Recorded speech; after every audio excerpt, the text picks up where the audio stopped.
All right, I'm Ashley Marietta for allhiphop.com, and I'm here with Benzino of Love and Hip Hop. What's up, Ashley? I know I said of Love and Hip Hop, but I heard that there's a different dynamic with your involvement in Love and Hip Hop this season. So tell me about that.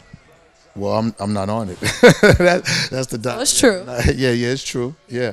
Of course, everybody's seen what happened, as far as the reunion. Yeah. But It was crazy. it was crazy. But you gotta look at it like,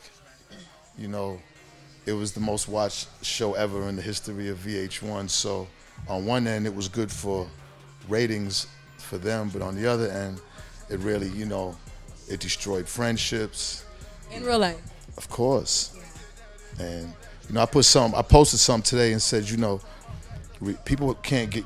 I see how people really take to reality TV. Yeah. I mean, they really get involved with it, and you got to keep things in perspective, because when the cameras are on, some people, it's hard for them to really handle cameras.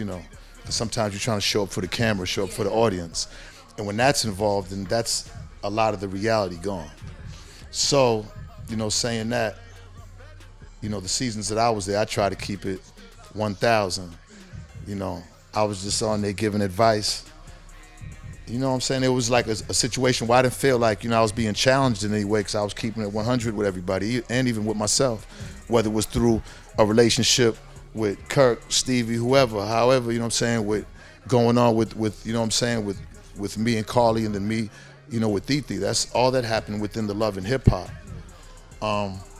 Yeah, so, to an extent, it's real life, but when it starts getting to be, a little crazy because of the cameras, and that's when I felt there was a time to back away from that. So you said it was a time to back away from that. Was it a mutual agreement? Was it more on their end, your end? Like, what's the overall reason? It was more on their end. I mean, I found out I wasn't coming back. Me and Althea, they said that they wasn't picking us up.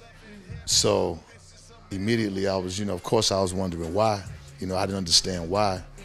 I felt like if it was a situation that took place at the reunion, well, we wasn't the aggressors.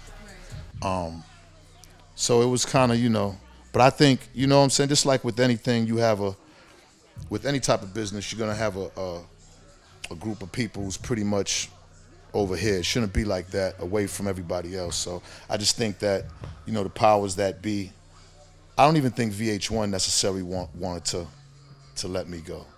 I really think, yeah. I feel like it was an in-house. I feel it was definitely Mona, Stevie, you know what I'm saying? They all had something to do. Well, okay, we don't want Zeno on it no more for whatever reason. And, And it's that much power amongst them that... Well, I mean, it's Mona's show. And she's getting the ratings, and you know what I'm saying, VH1's gonna, love it because she's getting the ratings. But, I think I brought I think Love and Hip Hop was dope because of everything. I think I brought a certain maturity to the show, a certain amount of, comedy. Of course, a lot of crazy, real life stuff happened while we were shooting Love and Hip Hop. But, again, people gotta understand, like, there's an element of entertainment in this. So it's like you gotta kind of have an open mind when you watch reality TV.